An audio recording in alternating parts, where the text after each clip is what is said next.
Welcome to the Board of Selectmen regular meeting for Monday, March 31st, 2025 at 6 p.m. and I'm opening the meeting at 6:03 p.m. If everyone would please rise for the Pledge of Allegiance. I pledge allegiance to the flag of the United States of America and to the republic for which it stands, one nation, under God, indivisible, with liberty and justice for all.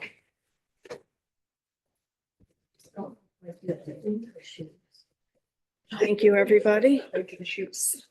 Approving the warrants for WR warrants for 2520 payables, payroll for 2519 payrolls, and withholding 25 for withholding. What would the board like to do with those? I'll make a motion to approve warrants WR 25-20 payables, PR 25-19 payroll, withholding 25-19. Second. All in favor? Aye. Aye. Public session, anybody present for public session tonight? Claire? I just wanted to bring you up. Claire, would you announce your name and address, please? Thank you. Hedger from 170 Lincoln Road. And I just wanted to bring you up to date about what's happened so far with the regional agreement renegotiation. It looks like it's going to take a bit longer than was anticipated because the original thought was there won't be much to change in the language, but there were a couple additions to the regional agreement which are under dispute. And also the contracts had to be approved by the Department of Elementary and Secondary Education. And the attorney was so confident that we didn't have much to do. He sent the contract to DESE. And they came back with a lot of things underlined that we have to consider. Okay. So the important thing for us was one of the changes that was being made to the contract is that when we get our assessment, which is after the minimum contribution that each town has to make as specified by the state, then the remaining amount of money is then the amount of money that is assessed to the regional towns based upon the regional agreement, which is based upon the percentage that your town makes up of the resident student population. Apparently, the suggestion was made that maybe we should move to a rolling average, a 3-year rolling average. And so I wasn't in favor of that because a rolling average drags the past along with you. You're not responding to changes. And so what happens is if your population is going down, theoretically, you will end up paying more, and towns whose population is going up will end up paying less.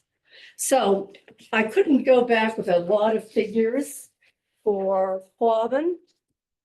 I couldn't get them, but what you see in highlighted in yellow is the result over 2 years of a rolling average.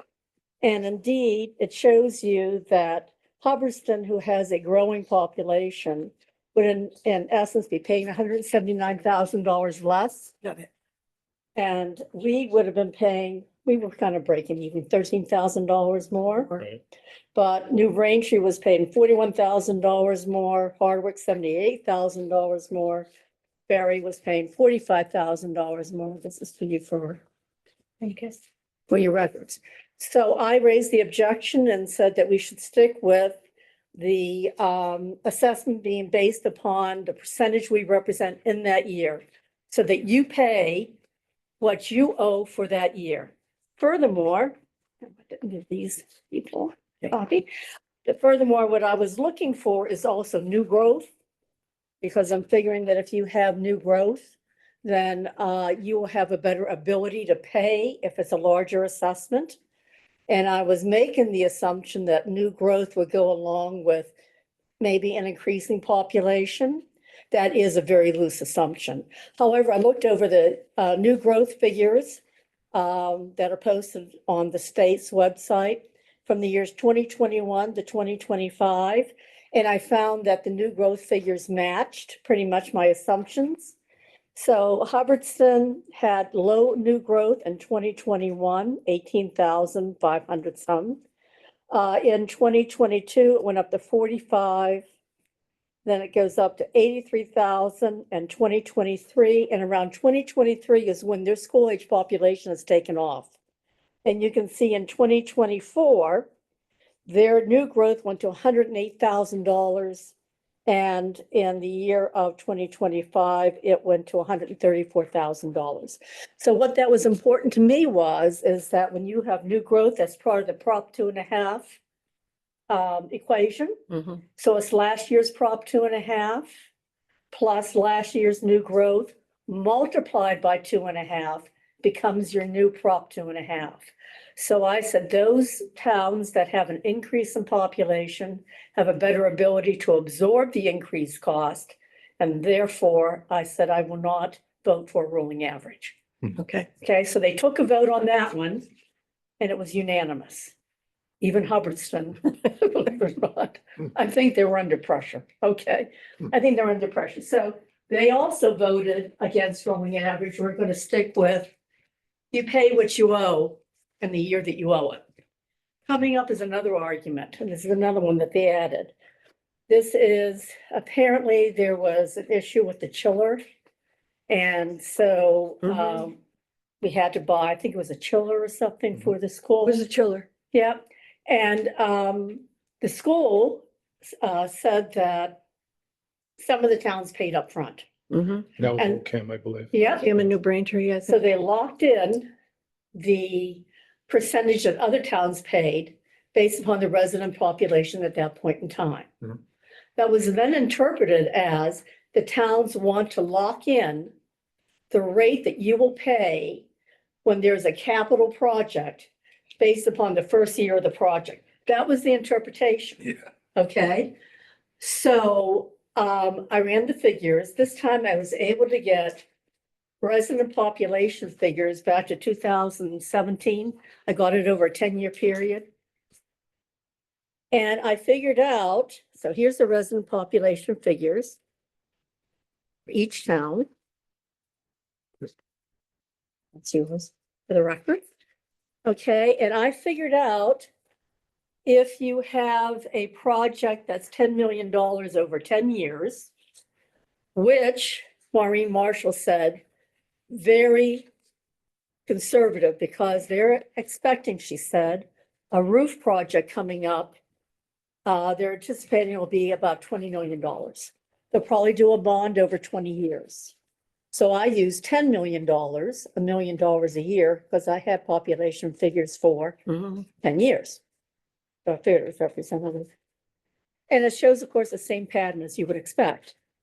So if your population is relatively stable, you break even or you make out a little bit, that's OCAM. So where did I put it? So I can't see a thing without my glasses. However, if your population is decreasing at a rapid rate, as is the case, oh, I'm sorry, the print is not that good, but it's, as is the case of New Braintree and Hardwick, they will be paying more than what they ordinarily would have paid if it was based upon resident population year to year. So Hardwick would pay $136,000 more over the 10-year period. New Braintree would have paid $53,000 more. Our population's pretty stable. We would have gained $33,000. Barry, pretty stable, $54,000. Hubbardston would have paid $102,000 less. Hmm. So when they introduced the regional agreement, and they said that the towns wanted a fixed amount to pay every year for a project, it sounded good to me because when you borrow, you can borrow based upon a fixed amount you pay every year, or Mhm. you can borrow based upon a variable amount. I thought that's what they were referring to. I had no idea they were talking about our assessment. Mhm. Okay, so after I read things again, the last meeting, I withdrew my approval. And so it's now under discussion again. And Maureen Marshall has said that she backs that we do not go to a fixed amount. Speaking for Barry, she said that when it's not, doesn't seem like a lot, like a chiller. Okay, some towns could cough up the money. She said nobody's going to cough up $10 million. No. Nobody is going to do that. No. And she said, and furthermore, it's a hard sell, it's a hard explanation to the people in the town to explain the school budget now. She said, how do you want to try to explain to a town with an increasing population that they're paying less and the towns that have a decreasing population are paying more? She said, do you want to get up there and explain that to somebody? So I have a feeling that we'll be taking a vote. I have a feeling that this is going to fly as well. Okay. Okay, so those are the two big things that are coming up. The other thing I wanted to say to you also is this, just so that you know, so if you're gonna get upset, you can get upset now, okay? And that is, when it comes to our lease agreement with the school, which is up this June, I want to put in a clause that allows the town with a certain amount of notice that if they need that building for something, they can give notice to the schools and lay claim to that building. You may use it, you may never use it, but I figured the more flexibility we have, the better off we want. You're talking the elementary. Yes, I am.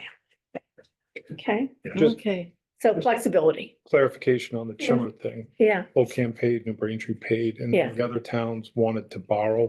Yeah. And yes, I that did. set up an argument about, well, their cost would be more because they'd have interest charges, et cetera, et cetera. Oh, the argument was this, the argument was because you paid up front. Yeah. That locks in the resident population at that point in time. So they weren't able, or it wouldn't be fair to vary the percentage of the resident population to give them assessment every year for the remaining that they had to pay. So they locked it in on the resident numbers as of the year that they bought that chiller. So then they thought, oh, geez, that's what the towns want. They want to lock it in that first year. So whether it's you're borrowing for 3 years, or you're borrowing for 10 or 20 or 30, we will lock it in on the first year that we do the borrowing and issue the bond. You know, a lot changes over 10 years or 20 years. Your relationship and resident population is going to fluctuate. But that was something that was never voted. It was just No. assumed. It was Because it was assumed, advantageous to them. yes. Okay. And it was written into the contract so that as we were going through it, they had written it in already. And so that's, you know, now it's under debate. No, we don't want that in there. Right. Take that out, yeah. And that's where we are right now, okay? Okay, thank you, Claire. Still a lot to think about. Well, hold on. Claire, just real quick on Yeah. one of these sheets, you Yeah. had 213 residential students from Ocam on this one. Yeah, okay, yep. And the number they gave us in October was 210. So if we had an addition of 3 that, or it's not really clear. I guess so, because this is what's posted, and this should be the October figure. And this is on their website, 213. That's what they handed us at the. Oh, really? subcommittee 210? meeting back, and so Okay, it's a difference of 3. yeah, Okay. So that must be the more accurate. I think so, because this is Okay. what's posted on their website. Okay. Okay.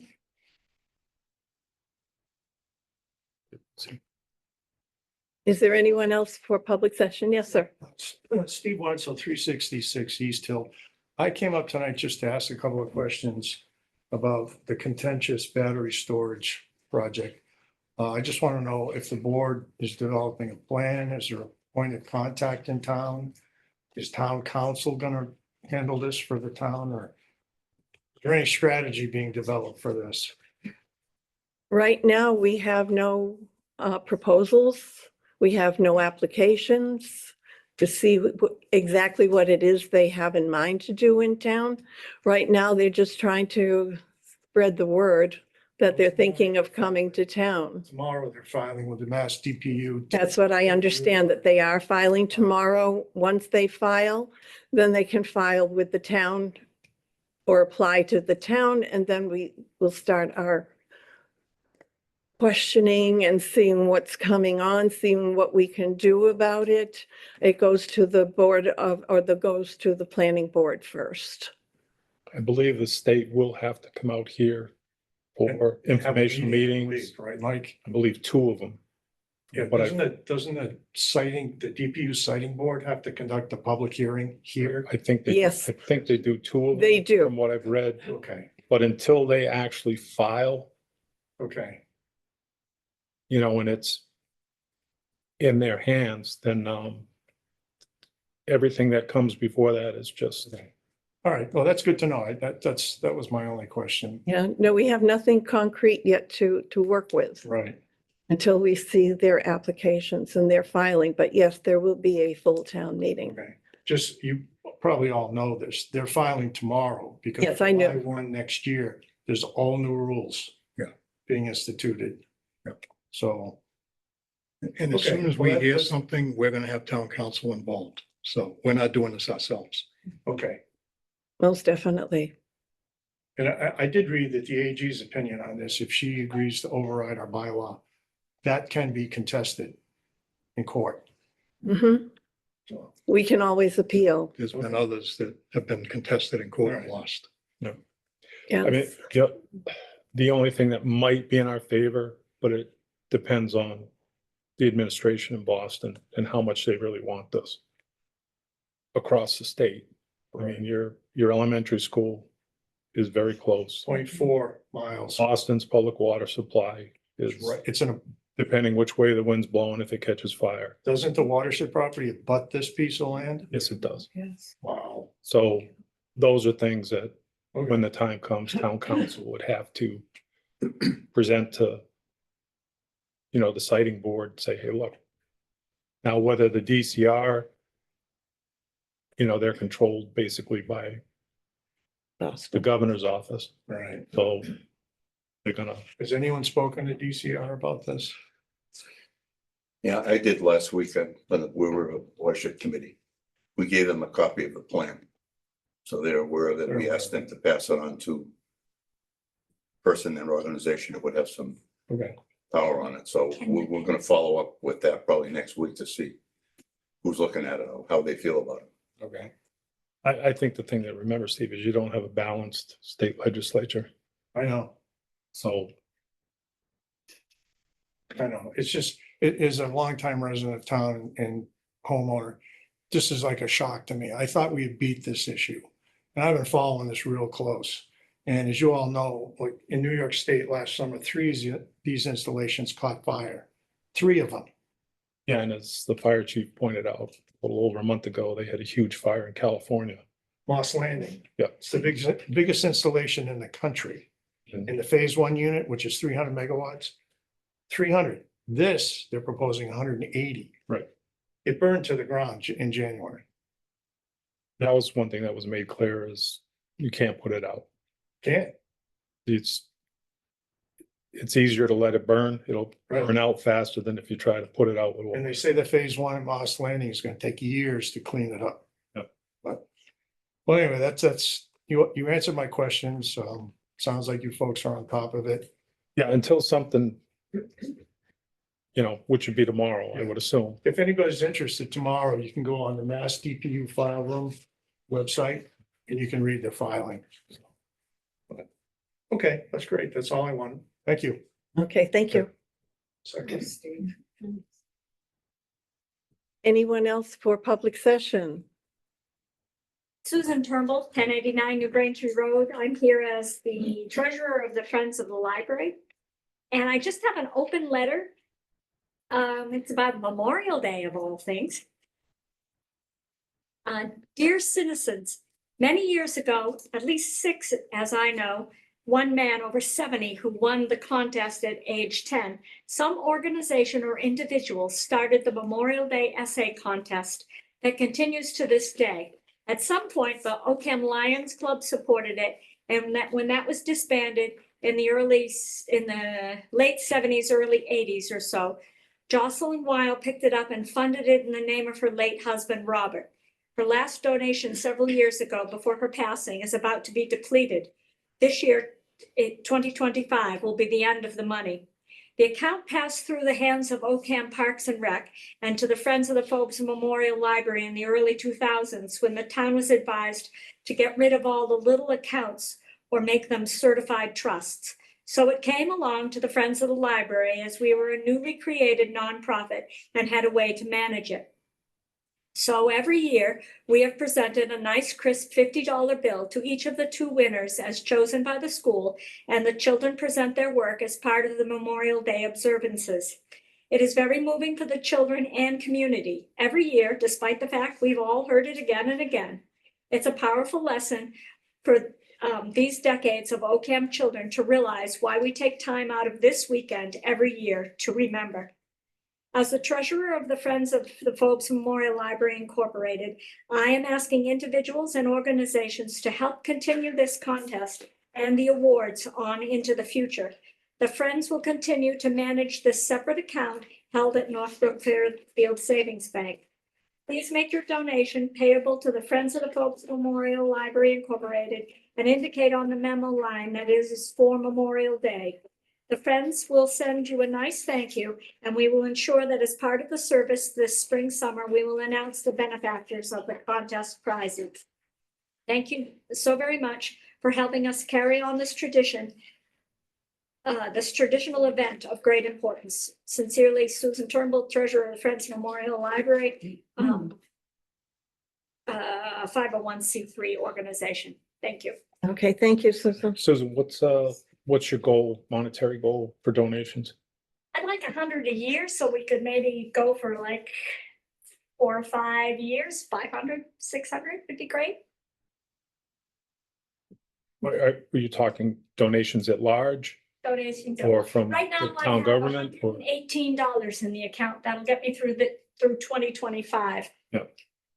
But I have no future. Oh, I get that.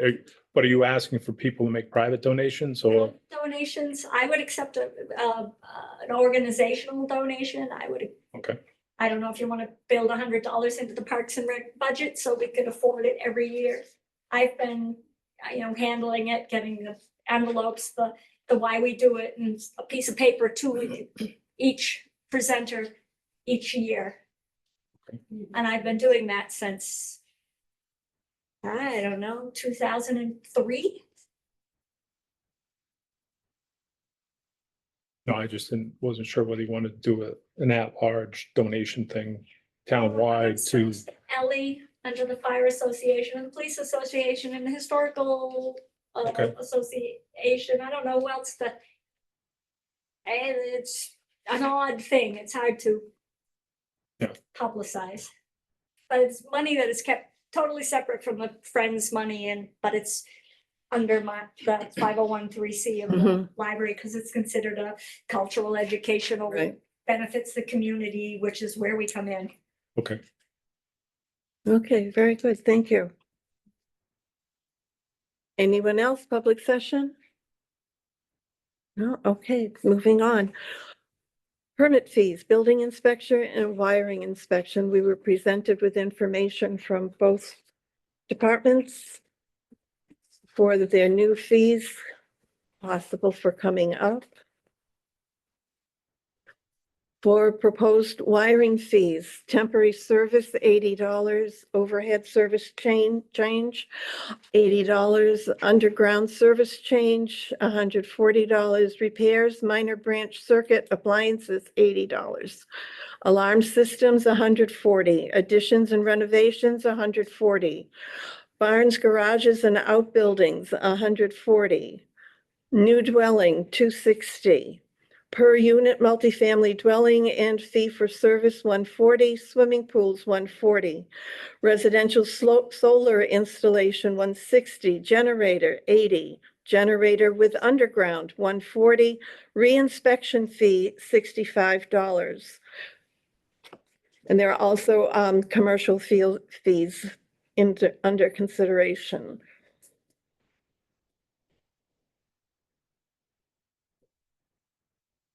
What would the board like to do with those proposals?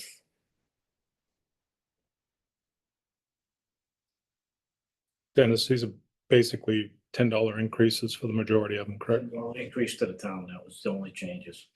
There was a couple of, we kind of consolidated a couple of the fees together, they were broken out a little bit.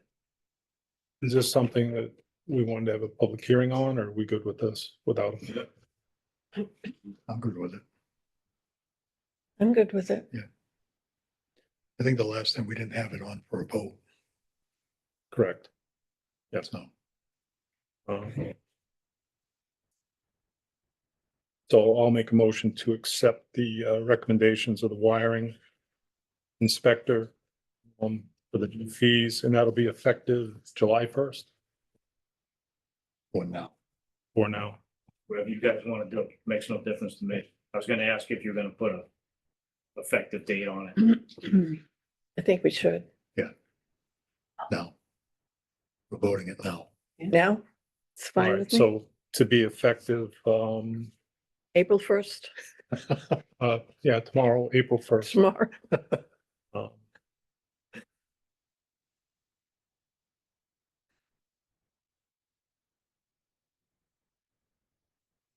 Second, Just the one. that's the next one. So that was for the wire inspector. This is just for the wiring. That's just about the wiring. Second, second, okay, All in favor? Aye. Aye. aye. The second set of permit fees that were presented to us for the building permit fees.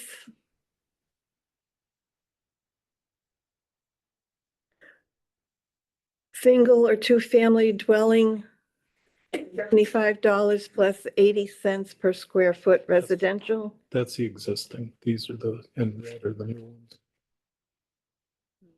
Right? It is, yes. Sure.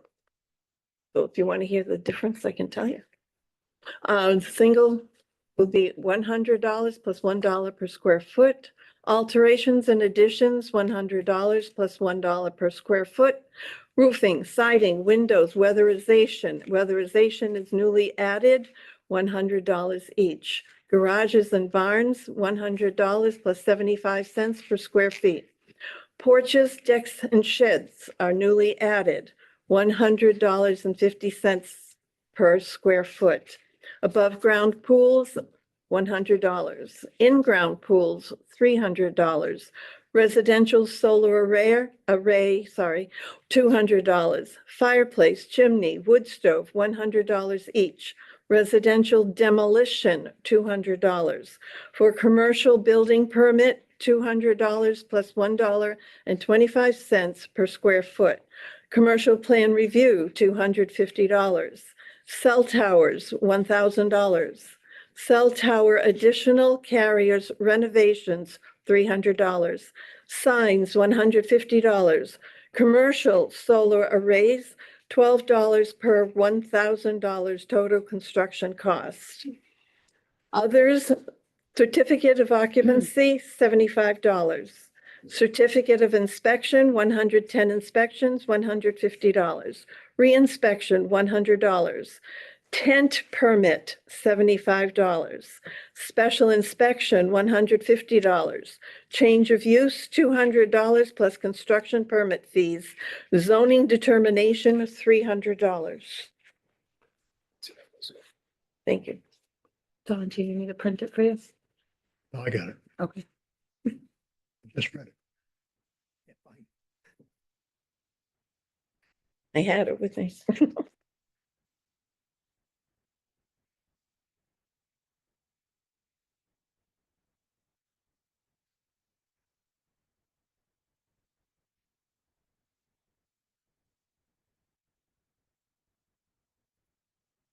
What would the board like to do with those amounts?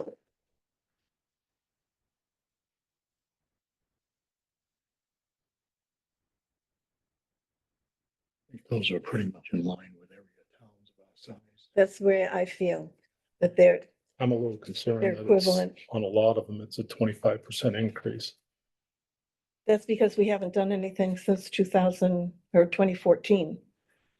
So that we're looking at 10, 11 years. Yes, yeah. I thought an increase would be inevitable. Huh. 25%, I don't know, but I thought it sounded Well, single reasonable. family, two-family dwelling was or is $75.80 per square foot, and it's going to $100 and $1 a square foot. It just, I don't know, just seems like a pretty big jump. I mean, I'm okay with the solar stuff and the commercial solar arrays, et cetera, that he's upped. But,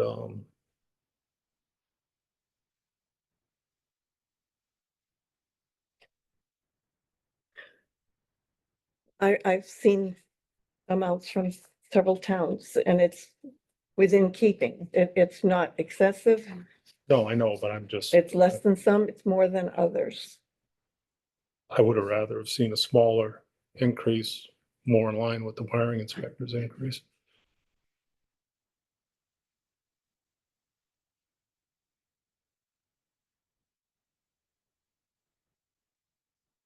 Just on that one. Well, I Just mean, on for the residential. a or just on that fireplace, one? a chimney, a wood stove is going to $100 from $75. I don't know what the value is to go up $25 on some of these things.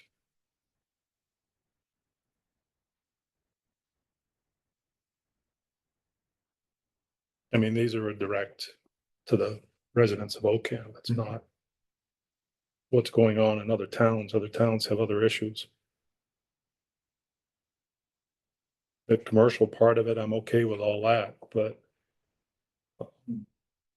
still wanna see a blanket increase based on what somebody else is doing. Do you want to hold off on that and have Duffy explain it? Yeah, I mean, he came in when he presented it, Mhm. and I don't think we really got a justification for, No. No, why $25? Why not 10? Why not 15? Why not 5 for a lot of them? we didn't get that. I mean, he added one for above ground pools. Yes, That wasn't even on the list before right. for $100. So I don't even know what you're inspecting. That would be more of the wiring inspectors for, the underground power to a above ground pool. That's what I'm saying. I would rather have him come back Yeah, and explain this to us. Before we go. Because he came on Zoom that night. right. He'll have Yeah. to, he'll probably have to come in and Zoom again, which would be Yeah, that's fine. fine. But just so that he knows ahead of time to prepare something Yeah. for us, rather than just giving us the numbers. Yeah. I mean, I Okay. don't want to use the term nickel and diamond, but it reaches a point where, when people are just trying to do something. No, I That's a agree. pretty big jump. I agree. After 10 years, I didn't think it was excessive. It's not, but I want to hear why. Yes, I agree. That's Yeah. fine. Yeah, Because I really didn't hear the why, Right, other than it was just a new number. Yeah. So. do you want to wait and vote on the commercial and other tonight and then do the next? Or do you want to wait and do the whole thing at once? whatever he submitted to us, I would wait on all of that, so Do it we all. may get another question or something. Yeah. Yeah, okay, that's fine. Thank you.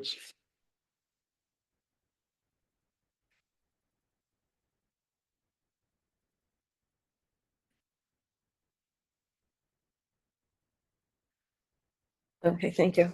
Board of Assessors FY 26 budget update. Yes, Diane. So I think when I came in for my, do I have to announce who I am? Oh, Diane Peterson, East Hill Road East. I'm on the Board of Assessors. When I came in for the budget meeting, I had put a 5% increase on the vision software that we use for all of our assessing.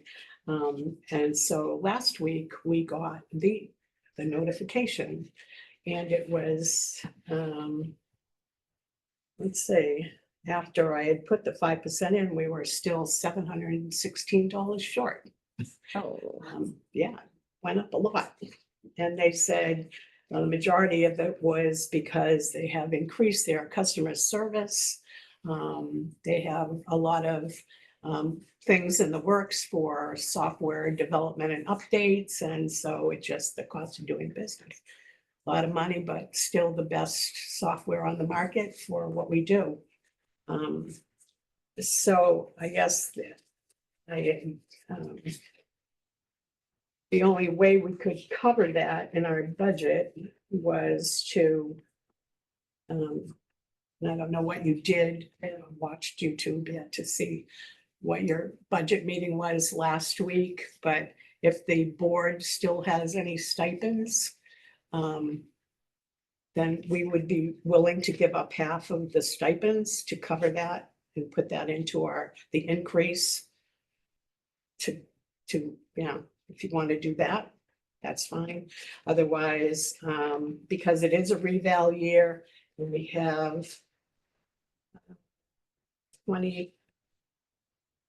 $2,800 in the reval line, we could assume that increase into that and deduct it from that line. So whatever the board's pleasure is in order to balance the budget. That would be starting July 1st. Yeah. Yeah. Yeah, this doesn't go into effect. We until really, July, but we haven't discussed the stipends at all. No, we haven't. And personally, I'm not in favor of trying to balance the budget on such a small amount of money. You know, you're talking elected officials at $50, $75 and $100, depending on whether they're chair. It just, I just think that's bad form. whatever we need to do to absorb that, if we can Mhm. just, It's a lot bigger fish assuming to in fry. the next couple of weeks, you'll present a budget to Yes, department heads to see where we end up. But we'll do whatever we need to do doing that to next help with meeting, that because that'll be a finance meeting, in the next. they gonna- week or so. next meeting. Is Corey gonna have a meeting this week? Said he He sent might. an email, but I don't know if he posted It anything. was for next week. Is it, okay, I think it's I next. think yeah, it so. wasn't quite clear, so. Yeah. I think as a board, we need to go through everything and then see how we match up with FinCom. I know. But to address what she just said, I think we should add that $716. To their budget. Yeah, I think, Budget. yeah, And go from there. And why they wait so long to do this. but, 150? I thought it was pretty safe with Yeah. 5%, 13% is. With that dollar amount. Don't feel bad. The insurance does that to us all the time. The liability insurance, they wait till the last minute. Diane, was that 8,580? Was the number, what'd you have her number? 8,580. You want this, Maribel, or? I have it. Okay, I mean, I can. Do you want that as a motion? That would be good. Make a motion that we add $716 to the Board of Assessors expense account for the vision On software. top of the increase that I had already provided. so the total's 85. The total line needs to be 8580 is Okay. whether Second the motion. submitted, 7507. All in favor? Hi, Hi, Aye. Okay. Thank you. so that's an increase of 7. She said 7 something. I'll have to look at the master budget. What Seven- was the seven. increase? The increase 700 and 716. 716. Okay, thank you. Zero change. Sure. I didn't hear any change. I just heard No, 16. I was just checking. So point you the next day.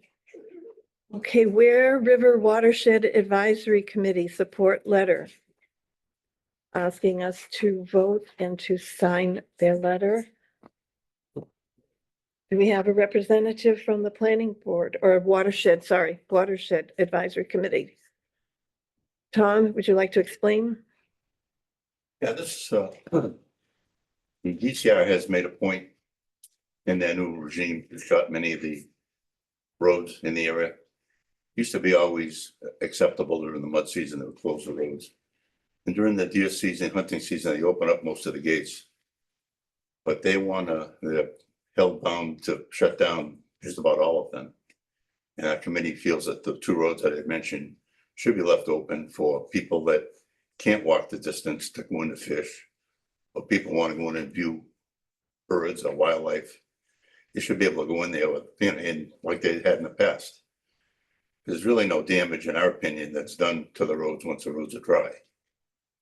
But the other abutting towns have sent letters and asking if they would consider making the change. At this point, we'll have to wait we have a meeting in a couple of weeks. We'll see what they have to say about it. But just have more open access. That the land was taken from all of the towns. And this committee that they set up was to allow people that live in the towns to use the land to recreate on, not shut it down. But we have a new director there that actually, well, the director's not a bad guy, but the interim guy at the Quabbin is sort of hell bent to run it like Wachusett Reservoir, which this is not. All we have is the Ware River, and it's not a great problem for pollution, other than moose and deer that are in the area. And they allow horses on horse trails, bike trails. Everybody wants to use a piece of it, and they've designated most of the roads in areas well marked, and people who have a chance to use it. But they were about dumping stuff, but I mean, they have quite a few people down at their facility. They have all brand new equipment, trucks, loaders. We feel it's not out of the ordinary to maybe once a week, if they have to go around and pick up something that somebody tosses out, so be it. And that's what all the towns have to do. And people, they're gonna dump something, if the gate's there, they'll dump in front of the gate, True. But it's kind of a political game they're playing right now, so we hope that a letter from you people would help sway their opinion. I agree. Is this the same director that they had from Boston during Boston COVID? director is a pretty decent guy. He's been out to a few meetings. A little more of a politician. He wants to keep people happy, but when he's not there, the two guys from Quabbin tend to go down the narrow path. If he's there, they're quite accommodating, and we told them about that too. It's probably human nature when your boss shows up at an event, but it's not the original guy that was down there was Bill Pooler. I remember he was in head of Quabbin for a lot of years, and he worked very well with everybody, and he didn't see any harm in having people go through there, because I mean, for years, I grew up as a kid, we all knew the prison. Exactly. Everybody was in there Exactly. doing stuff. And just, maybe the stuff, but there might have been a few drinking parties and all of that, but Always clean about. that's right, we took all the cans. But right now they want to shut it down and make it like Wachusett, so that's a problem, in our opinion. And our committee is pretty vocal about change. Same with the other issue is Long Pond water skiing. They've limited the permits now to 50. And Bill Pooler would let anybody, he was used to issue maybe 70 permits. Because any given weekend, you'd be lucky to see 3 or 4 people in. But they're not willing to do the research to find out why people are there. So, it's kind of a shame that people live in town can't use the pond. Right. It's hard to find a place to water ski nowadays, That's No. true. not many. They restrict the horsepower to 25 horsepower down there, without the permit. Tom, was there any discussion at your meeting about the, I don't know whether they're parking permits or whatever for the people that are hunting the fish and game within the DCR? And they claim, well, it's a free permit. They're also imposing that. They claim it's just to watch, to make sure everybody's doing the right thing. Well, they make the hunters now, you have to apply for this permit. You're supposed to have a copy in your pocket. You're supposed to have one in your dashboard. Yet anybody can go in there with a bike or whatever, horse riders, they don't need permits. It's just, yeah, it's, No, and somebody with bikes can take them off their bike rack and park next to the person that's going out birding. yeah, well, no, they're not even required to have a permit. It's just- No, I know that. Yeah. Yeah, No, it's just, it's totally aggravating the way they're trying to apply the law and, you know, the pollution they worry about. You can't swim in any of Long Pond because you might pollute it. Yeah. Yet they have a salt liquid supply on the other side between the road. across the there. road, yeah. Thousands of tons of Mhm. stuff that probably leaches in there, so it's usually they're pretty interesting meetings we have. There's a lot of, So there was no discussion with where the Fish and Game is a leaseholder for a lot of that property from No, they- DCR? not so much. Because that makes anybody with a license to go hunting, that makes them an owner of the lease, I would think, That's right. Yeah, kind of in that they bought a license. all right. So it's not a They fair, paid for the Fish and Game. right? It's not fair what they're doing, but Let's see if you give me that. we're just an advisory committee, unfortunately. All right, Tom. So this is a letter for, to the Department of Conservation and Recreation, to a Brian Hurt. Yeah, how do you say his name, Tom? Well, the Rego was the guy. Rigo. Yeah, he's the, Commissioner. And this is in regards to support for Ware River Watershed Advisory Committee's request for partial vehicle access restoration. I make a motion that Board of Selectmen for the town of Ocam sign the letter. Second. All in favor? Aye. Aye. I know I've heard from a lot of people about what's going on over there and closing it, and they said, but we just like to go over and do this or that and the other thing, and they should be able to. They took enough of our land as it is. See, Thank you. would you make a copy of that for Maribel's files once you have it? yeah. Because you're gonna take that. No, she can have that. That's the one they're gonna mail, I guess, right? Okay, you want, I have one in my phone. okay. Done. Okay, that's been signed and will be taken care of. We'll give it to Maribel.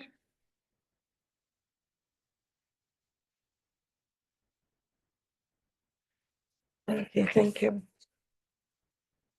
Okay, Patrick, my apologies, but I jumped right over the highway department dates. Yours was smaller written than the other one. The other one took my attention first. So you're up now for highway department updates. Yeah, Patrick Ponderosa, Highway Superintendent. I left some folders with the board Good chance to see this one. based off of what we had discussed on previous meetings about things that needed to be replaced, that we're gonna be looking into.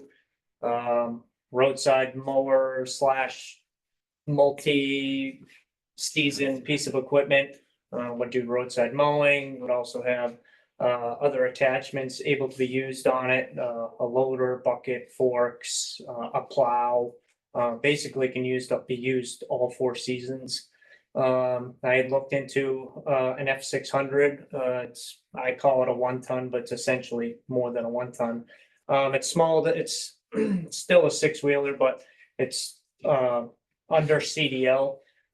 We have 2 F550s now. Those are rated at 19,500 pounds. Ford came out with an F600, which raises the GVW to 22,500 pounds. It gives you the ability to have more stability with the truck, and adding more attachments to it. You can have, a little bit bigger plow, you can put a wing on it, you can have a sander in the bed and still be under legal weight, so you don't, not required with a CDL. Which is more of the direction I would like to go in. We have 3 6-wheelers now, and we have 2 F550s, so if we added a third, then it'd be 3 and 3. I'd be able to stick, the F600 with a wing on one plow route, and then the 2 other 1-tons would go with the other 2 main 6-wheelers that do the main roads, Old Turnpike 148 and such. And then have the pickup with the third 6-wheeler to help with their route, because doing intersections with a manual transmission can get awfully exhausting after a while. So, but that was really what I had in there. I left some other information in there with the, in the folders, about other equipment and equipment we own and, the, equipment that I'd be looking into. You know, there's a lot of other equipment that should be looked at and addressed, but those were my two main concerns. Our 3 6-wheelers, one's a 96, it's old. But, and then our other 2 6-wheelers are 2004s. They've seen their wear and tear, but I feel confident that we'd be able to make it through, I'd say within the next 5 years with them, at least with the 204s. The 96 may need to be addressed sooner.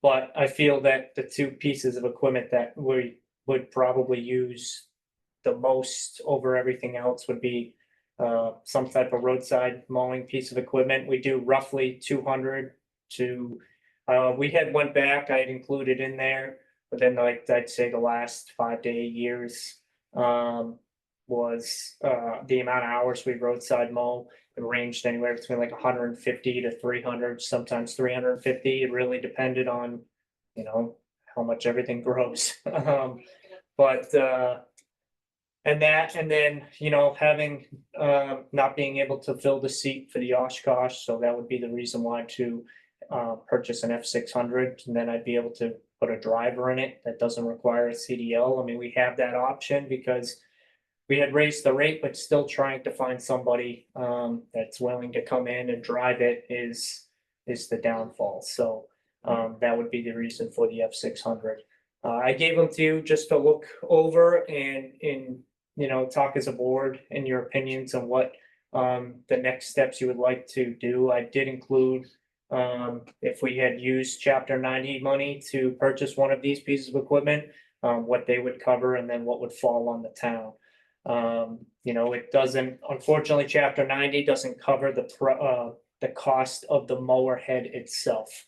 They make it very clear in their Chapter 90 statement that they write that anything to do with snowplow equipment, sanders, anything like that, plus roadside mowing head. So that is a downfall. There has been other towns in the area that may have gotten away with it in previous years. How they did it, I'm not 100% sure. It's a long shot. We could try. I mean, the worst they can say is no, but it's worth a shot. Both of those quotes, or all the quotes that I had received, those are straight from the state bid contract list. So, and that was a Hearn, McGovern MHQ, and then Colonial Ford. So, I've been talking with them, kind of going over things. Me and Harold were fortunate enough to go down to a Hearn and actually operate one of those Entergreen communals. We spoke with the salesman through a Hearn there. They're a big distributor. They're from overseas, but they have a stationary factory in South Carolina. South Carolina, North Carolina, Georgia, all the state facilities in those states, they're ranging anywhere between 400 and 600 of them per state as DOTs and everything, because that's just what they're using, because they're just so versatile where, you can change and do different things with them. I just don't feel it's in the town's best interest just to go out and buy a tractor and put a mower on it and then, we use it for 3 months out of the year and then it just sits. If I can purchase something that, yes, may cost more, but I can use all 4 seasons, I feel it'd be more, beneficial to the town. So I just kind of wanted to know maybe what your steps were, and your opinions of what you may want to do. I mean, I still have to fill out all the Chapter 90 paperwork and whatnot, but I didn't want to go through all that if you were maybe leading in one direction or another. I can personally say, I don't think our roadside mower that we have currently with the tractor in itself will make it through the year. We can try and we can hope for the best and keep our fingers crossed, but I can't promise you that it'll make it through. There was significant repairs made to it last year, but they were significant, but they were significantly temporary, if that makes sense. So, the Kubota that we're replacing is a 94 Kubota. It was purchased used, and the town had paid roughly $15,000 for the tractor and the mower itself. We were offered somewhere in the area of $6,000 as a trade-in as the way it sits. Personally, it seems kind of like a good benefit to me that, you know, it has over 3,000 hours on it, so that it had its use, but, you know, I think that's for, at least for its age, that it's a decent trade-in. So Pat, this new machine would also clean catch basins. You'd have an attachment to, Yeah, so the Evergreen Communal has so many varieties of attachments. If you have the boom attached to the front, it'll extend out 27 feet. So I mean, that's straight up in the air to all the way down to the ground. You can put it directly right in front of you. You can put it basically anywhere. It's a 360 view in the cab. It's basically sitting like you're in an excavator essentially. But it's like a loader, 4 tires, and they're off-road, all-wheel drive. They can crab walk and basically do anything you want it to do. I've talked to a ton of people. Taunton has one that they had purchased from her, and I talked to some people over there, and they love it. Now, unfortunately, they haven't had the time to put the loader on it, but to try that. But with the boom itself attached to it, with the flail mower and the other attachments they use, you can put a sweeper on it. You can use a log grapple. Like Mike had mentioned, you can get an orange peel bucket, or that's what I call it, but essentially a catch basin cleaner bucket on the end of it, and you can clean catch basins.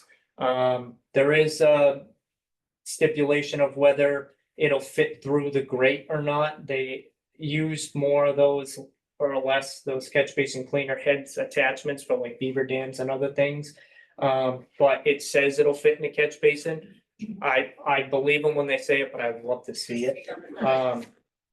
I can move forward with a demo at no cost to the town, but I wouldn't want to lead them on to say I want to use a demo and then say that, no, we're not going to purchase it, or, you know, it's been denied or whatnot. So I was kind of waiting on that. You know, you can do, the quote also included a ditching bucket, which I feel would be like probably one of the other main components other than just roadside mowing. A lot of the ditches in town are overgrown, full of sand, and a lot of the catch basins are blocked and culverts and everything. So we could essentially go down the side of the road with a triangle shaped bucket and clean the ditches on the edge of the road to the basins, to culverts, or whatever it may be. And essentially acts like an excavator, so we can dig out ditches, but we can put it in the back of a 1-ton. So if the loader's on, the loader, you can put snowplow attachment on, bucket, forks. Right now, we currently don't have anything with forks. Our Kubota tractor has a loader with forks on it, but we have to remove the loader every year to use the tractor, because when the tractor breaks down, you have to remove the loader. But if the tractor doesn't run, removing the loader kind of gets difficult, if you know what I mean. So we've been leaving it off essentially in case something happens. But for us just to use forks to unload snowplow blades or anything from freight shipping or anything moved around the shop, we have to put that back on, and it kind of gets tricky with the mower on the back and counterweight and everything. So we kind of just, you know, it'd be nice to be able to have something with a set of forks where we could move stuff around too. They make a full plow setup for this, V plow, wing plow, whatever we want on the front. That's an additional cost. I didn't include that because they can include a blank plate, and then we can install our own plow ourselves. So if we're, say, not using a truck, or we have one of our spare plows, then we can just put it on that and use that. So just to be cost effective. They give a whole bunch of options for different mowers and attachments and everything like that. I kind of went with just the standard stuff just for the quote itself. You know, it's a lot of money, but personally, I feel it's, you know, a benefit to the town being able to use it for all 4 seasons. So, and then with the F600, that would be essentially chapter 90 for the truck itself, with the dump body and the central hydraulics and basically anything that's useful in the truck as a construction state. But if it includes anything with snow plowing, that's at the cost of the town. That would be a front plow, a wing, and a sander.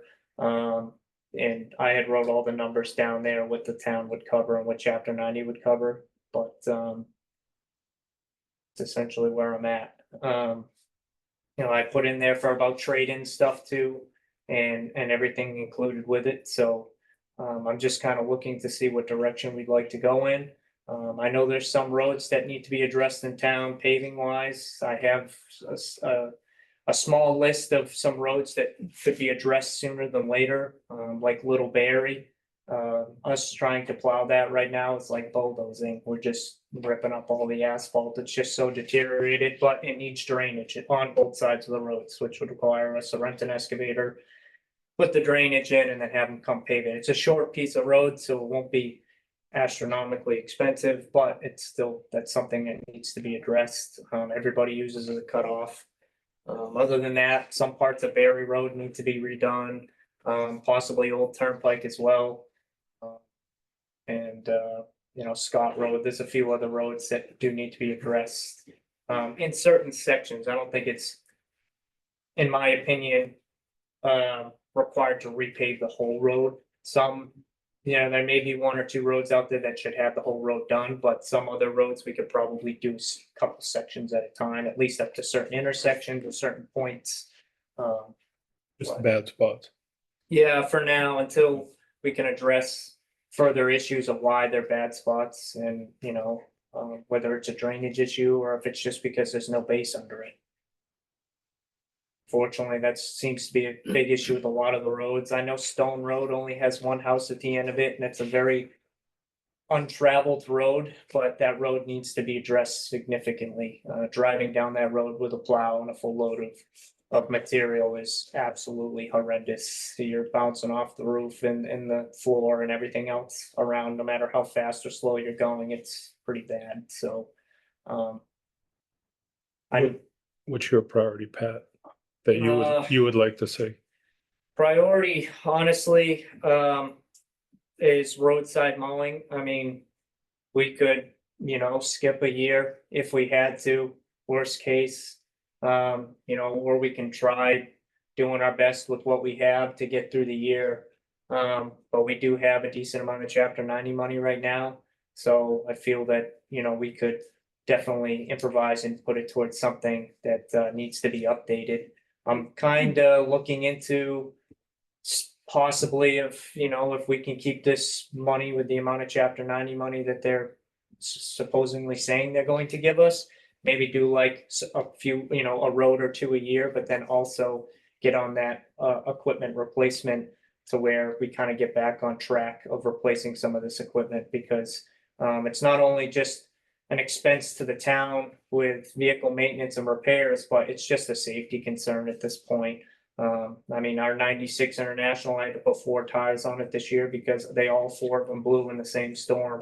It was a heavy cost to the town, but the person that was driving it, I can tell you, you know, it impacted them. It was just one of them safety concerns. They were original to the truck and they're old, and you know, I just don't want to see that continuing down the road to where they don't feel comfortable operating the equipment because it's not safe. So The other thing you want to do this year is for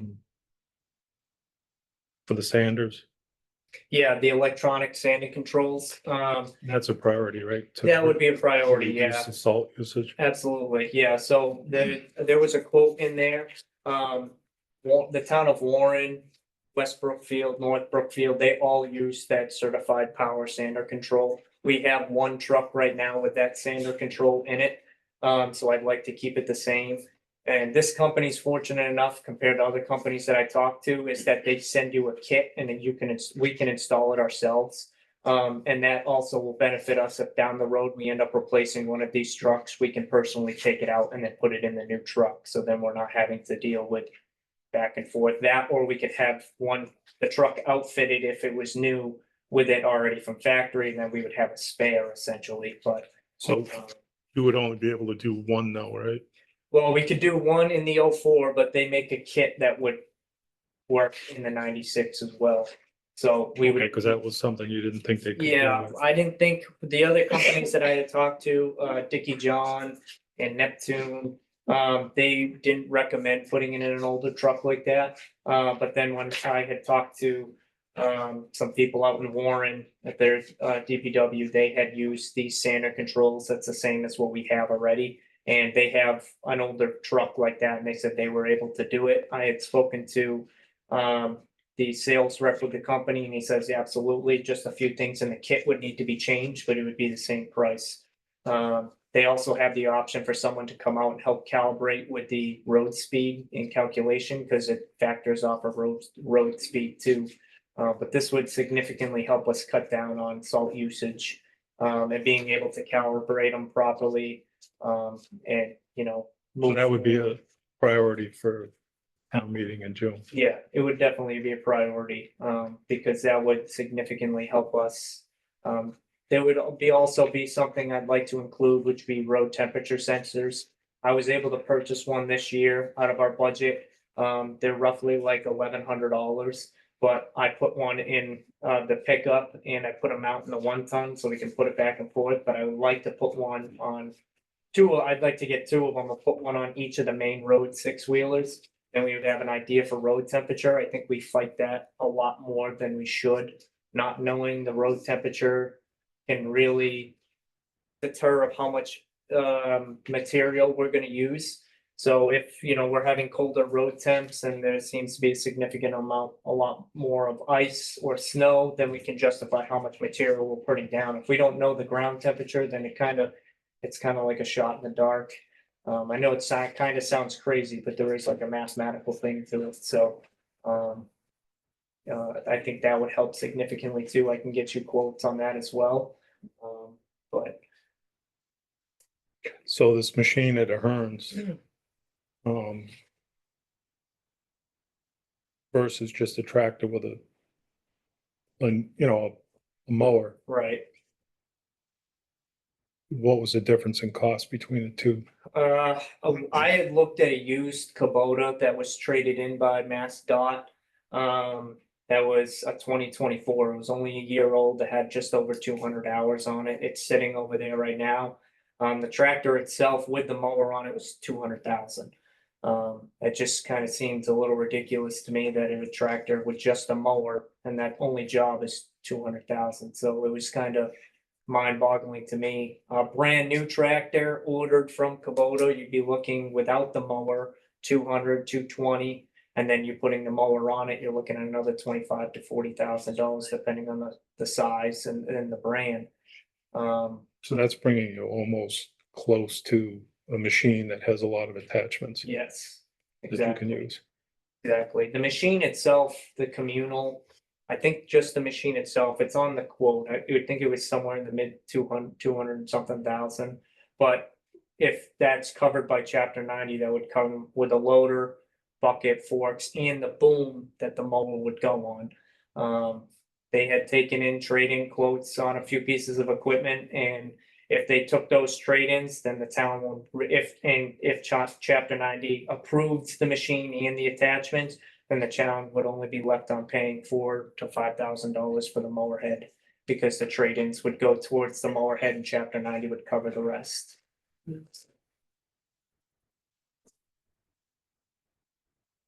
I had talked to a few other towns in the area about their mowers. New Braintree has a newer John Deere. Hardwick has a newer Kubota. And, you know, they say the same thing, that they just said, well, yeah, we went and traded in, this is what we got. You know, I don't think there was a lot of thought that went into using more than one machine at the same time. I had looked into a different style tractor as well. New, you know, bigger, smaller. I'd look at other things. It just doesn't seem like a lot of DPWs are going any different route. It's rather a machine that'll do multifunction things like the communal, or they're just getting a tractor. I talked to a few other DPWs that they were getting rubber tired excavators, and they were putting on a flail mower on the end, which is great. I feel that would be a good benefit, because then we could use it to put in basins or change culverts, but it seems excessive to me to put 200, 250 hours on an excavator just in roadside mowing. I think that we would rack up a lot of hours that would be unnecessary on a piece of equipment that's not 100% intended to do that job. So that's why I kept leaning more towards the machine at Ahern's, the communal. Okay.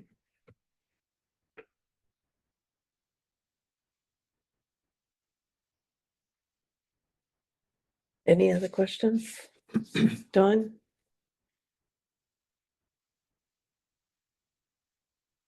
Yeah. What do we got for chapter 90? What was that new figure? New figure was 599,998. It was like $2 and something cents short of 600,000. Yeah, I think they did it purposely, but. Yeah. Because we did get that fair share. Yes. I had talked to Isabel only briefly, only because the fair share had seemed to be cut significantly back this year compared to last year's figure.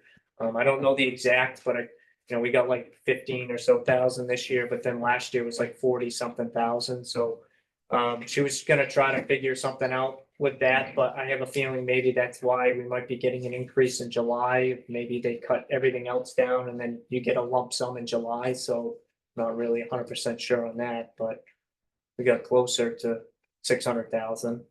And then if what goes through was brought to our attention about the next 5 years and the amount of money that the state's willing to give us for the chapter 90, I think we'll be over 320 or so thousand for the next 5 years every fiscal year, which would help significantly.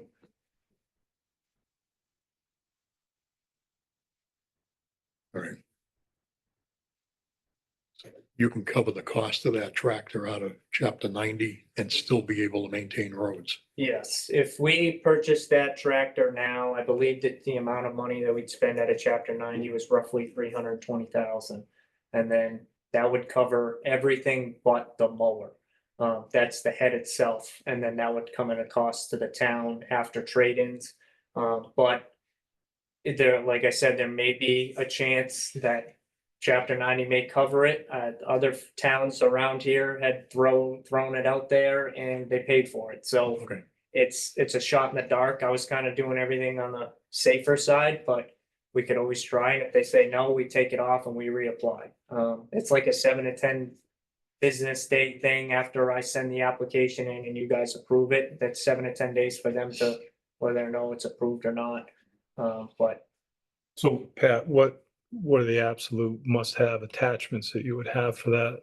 I would, I mean, that Definitely. wouldn't be chapter 90, just well, the mower, just the mower, because everything else would be considered construction. so catch basin, Catch basin, Bucket, ditching ditching bucket, loader, forks, but All that would be all that would be covered by chapter so it 9. would just be the mower, It would just be the mower head. Mhm. yeah, a 49-inch flail mower. They have a little bigger one, but I don't feel that's necessary. I feel 4 feet is plenty enough for us to go make a few passes. And this machine is eligible to reach a lot higher heights than we have, so we have the ability to, kind of shape up our roads a little bit and get rid of anything that's dead or will be cautious to us in town vehicles when it snows and everything else, so. The electronic sanders, those would be a direct cost to the town. That would be a direct cost to the town, yes. Unfortunately, since it has something to do with snow and ice, chapter 90 turns their head. And that cost is in there. That's correct, yeah. And that's just to do one truck or That was for 2, I two believe. trucks, okay. I would have to look at it again, but I believe, actually, I think I have.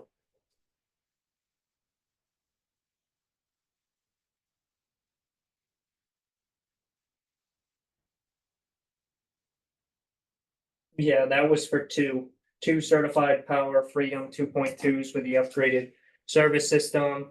With the mounting bracket, cables, extensions, full wiring harness with the hydraulic valve, GPS for ground speed. It was $42.75 a piece at a total for 2 of $85.50.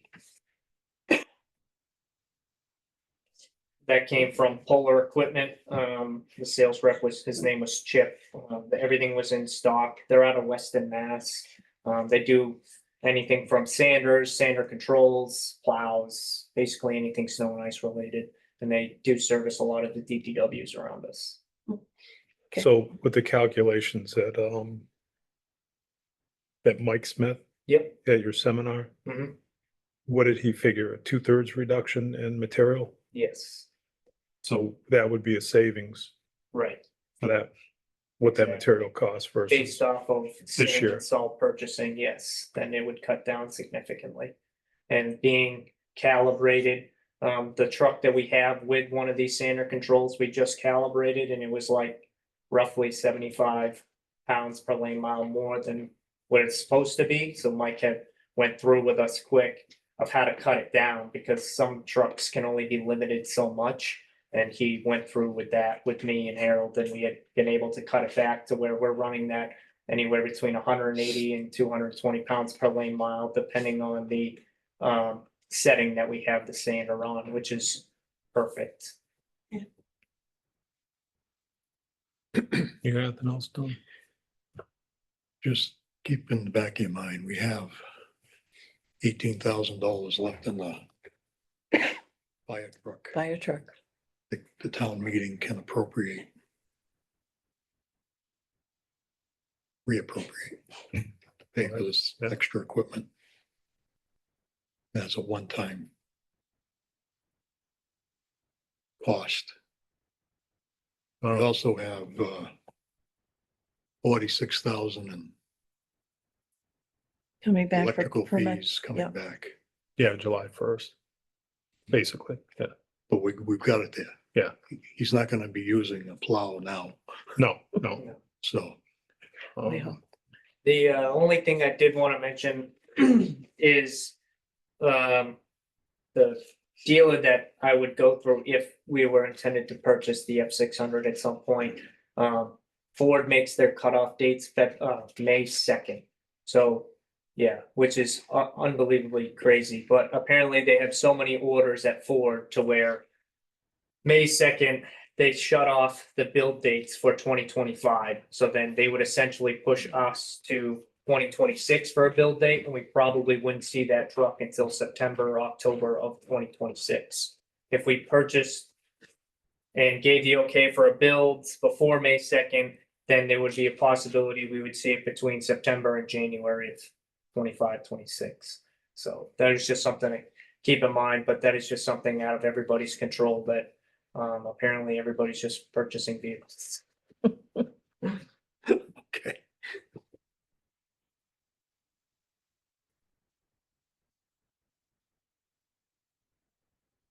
We can discuss it more with FinCom as far as articles and moving money and Yes, stuff. we'll have to. So as far as the board, are we okay with 2 purchases, or are we looking at 3, or?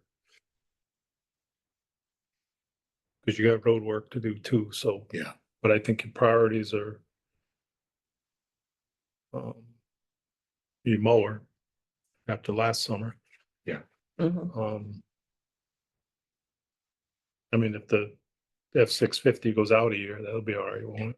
Yeah, I mean, We'll survive, right? yeah, I mean, we survived this last winter with just, the 3 6-wheelers and the 2 1-tons and the pickup coming in and out. I mean, we were able to make do, so if we have to make do one more year, we could definitely do it, but that, or if we were able to put in the order towards the end of this year or the beginning of 2026, then that would be ideal, just so then we would make sure the build would be done by the time of 2026 of winter. You'll have new state numbers coming in after July anyways. Right, Mhm. right. All right, And the standard chapter 90 we get now is about 170, and it's gonna go to about 3 something. Yeah, right now it's 181,000 and some change, and then after the 1st of July, if that goes through legislation or whatever board that they have that's gonna approve the $5 billion or whatever, it would go up to 329,000. So just almost double, Okay, and that would, I believe, be for the next 5 years. Yep. Okay. Okay, very good. Thank you so much for all the updates. Thank you. thank you, Pat. We'll take some time to do all the reading to back up too. Yes. Pick your folder of your choice. Okay, thank you. Next on the list is Maya Insurance Company. We checked into it to see if they had a vision plan. Their vision plan is that going to be a zero cost offer because the people will have to pay for themselves? You have standard or voluntary. Two employees are needed in order to get onto the voluntary. Yes, minimum of 2 employees Yeah, to be eligible. And there's 2 plans, the standard plan and then a premium plan. And then the monthly breakdown is at the bottom, and it's 100% at the employee's cost, no Right. cost to the town. And then there is obviously the options of employee plus one, or more children, or a family plan. Who said there's no cost to the town? no, It's Maya well, it says that that's what they've done in the other towns. That's why it says voluntary. The top through Maya. I just don't want to do something and next year we get hit with, No, yeah, oh, that's, by the way, you should pay this. I mean, I suppose if the town wanted to pay for it, they could, but no, it's a voluntary. That's why they state it like that. So it's at 100% cost to the employee.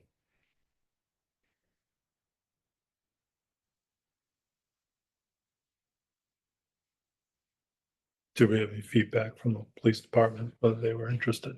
No. Okay. I didn't. highway may have 2 people, right? All 3 of us would be interested. All 3. So even if, We got the 2. So we've got the And then number we that we would- need. then it would be put out to the, any employee that has health insurance.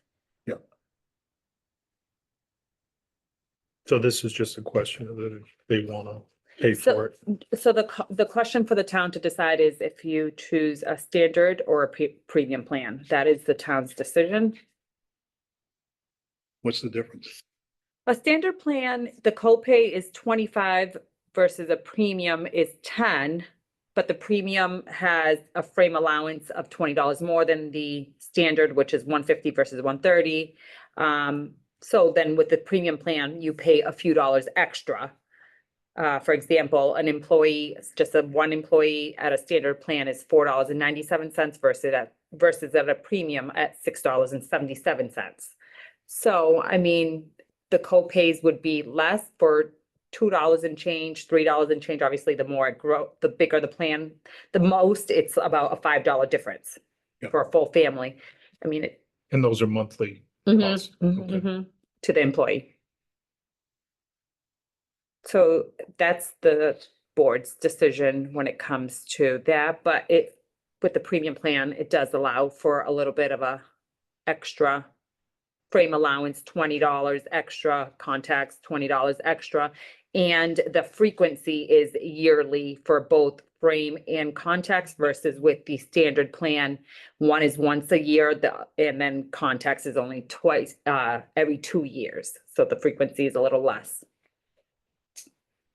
So in the health insurance, we have 2 plans. Mhm. Who picks which plan they go in? Do we, do the employees? The employee picks Okay. that. So this is no different. This one, it's no, they said the town has to pick which premium plan or the standard of the premium, and then they'll pick whether it's, I know, I thought the same thing. Complete opposite. Yes, but that's how Karen from Maya explained it to me. Okay. So what is your department? I think, it looks like premium, if they're willing to pay a few extra dollars, would be the best for their money. And with the, being able to do the frame and contacts once a year versus the other one being twice a year, or twice, or every 2 years. 2 years. Yeah, But they would still have the option. So they would have the option under whether, either standard or premium. what if they plan had- they want to If pick. they had a family, Sure, you know, single, children, single whatever, plus they- one. that would be an individual choice. Correct. It's the only thing that the board is picking would be the standard or premium. With the premium, you're paying a couple dollars more a month, but your co-pays is $10 versus 25. Yeah. So. If you do the math, I think premium would make a little bit more sense. And being able to be a little more frequent. Is that something you'd like to talk about with your people to see what their preference is and then vote Monday or? Mm-mm. We, Have you it already has to talked? be like Yeah, I mean, I had mentioned it to them. I didn't go into specific details or anything. I had mentioned it to Mike and Harold, asking if that's something they'd be interested in, because I didn't have a lot of information on it. They both said that they'd be interested, as, I had stated to them, that's, it's like 100% on the employee kind of thing.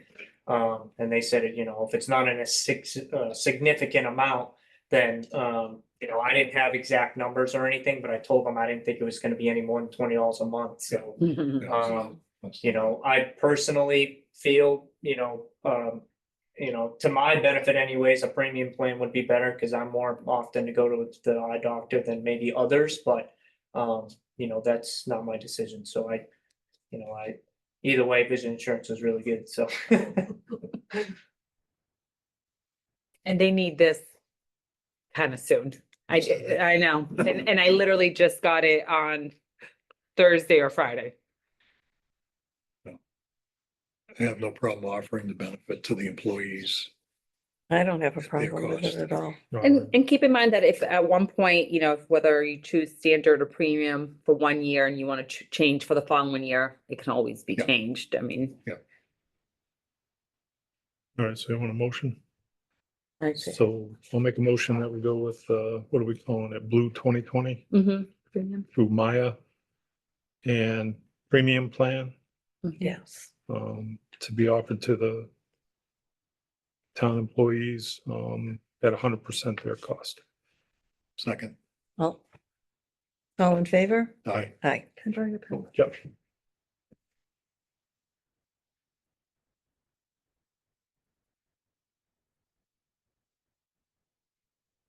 Does the board have any new business? I don't know if it's new business or old business, but town hall painting. Have they scheduled with you? Well, he said this spring. No official date though. No, Okay. And police cruisers, we got 4 of them. Because we took delivery of the new one. Are we gonna keep 4 of them? his old one. Well, if we keep the animal control person, That's why I'm asking. that spare cash should probably be used by that person Okay. rather than paying mileage and using their personal vehicle for liability reasons. If not, auction it off.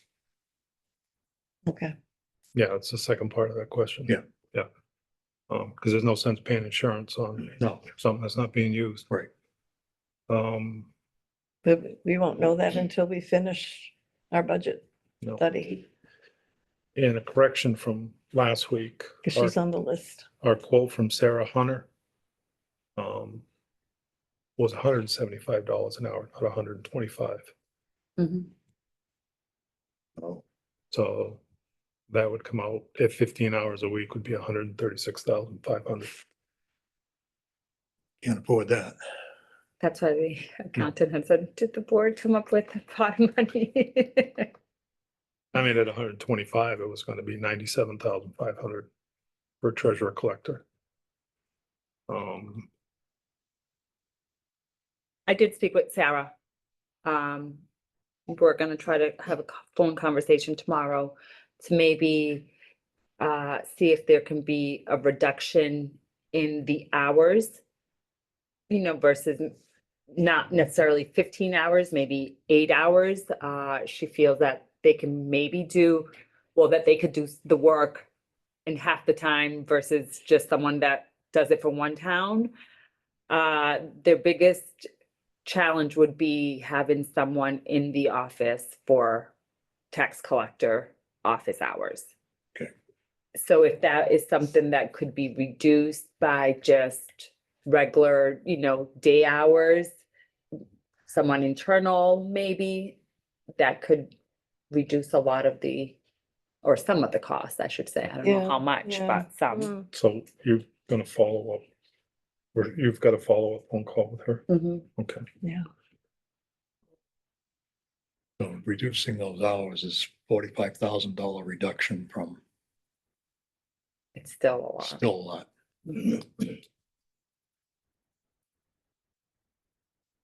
but What it's about got, Hardwick? I, Back to you. mm-mm. No.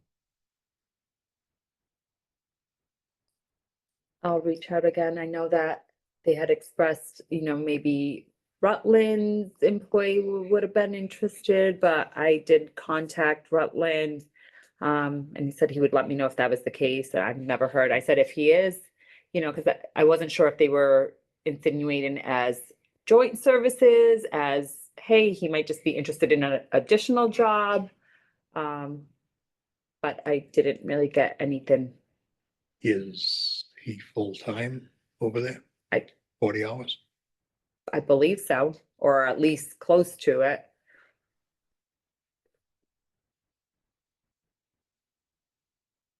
What was we gonna ask? I did. And he said that if he would let him know that, and I said, well, if he's interested, send him, have him contact the Board of Selectmen's office.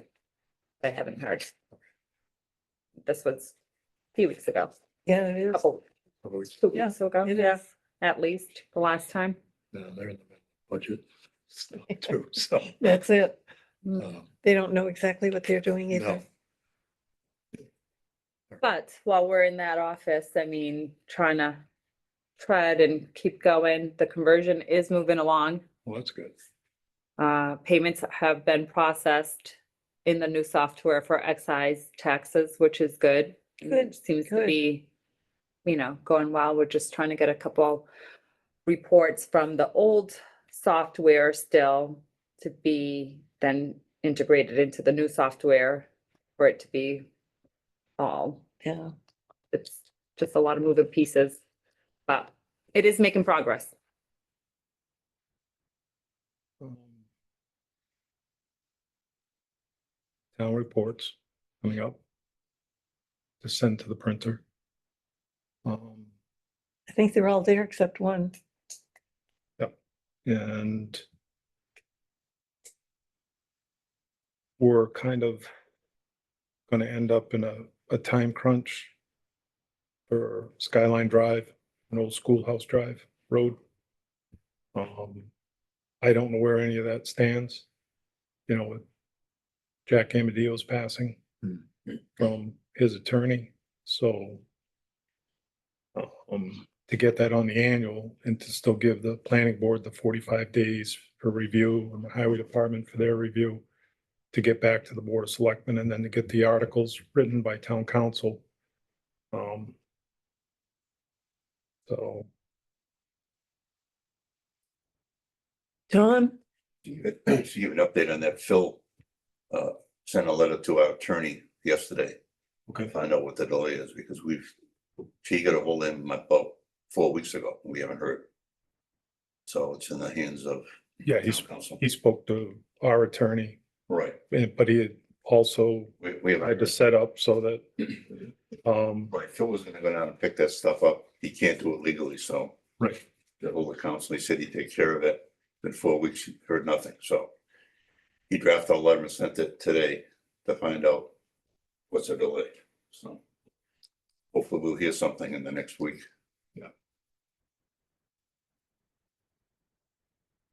That's gonna get, like I say, get into the time crunch to get We it should on the think annual. about town opening meeting. up the warrant.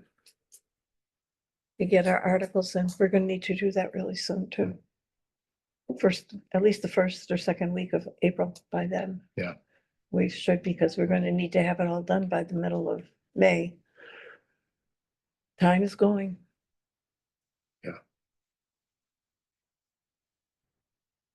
Our meeting with FinCom. Shall we open it then?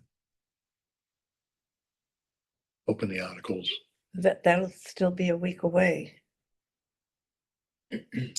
They're meeting a week from Wednesday. We could. We probably would make it.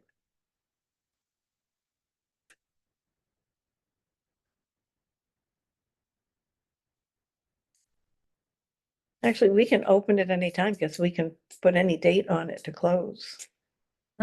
Corey's email states that they're hoping to have a meeting this week or next to discuss. Or next. Okay.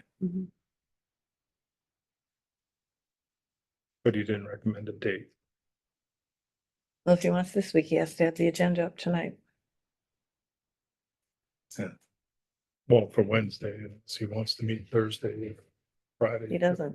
They meet on Wednesday. Okay.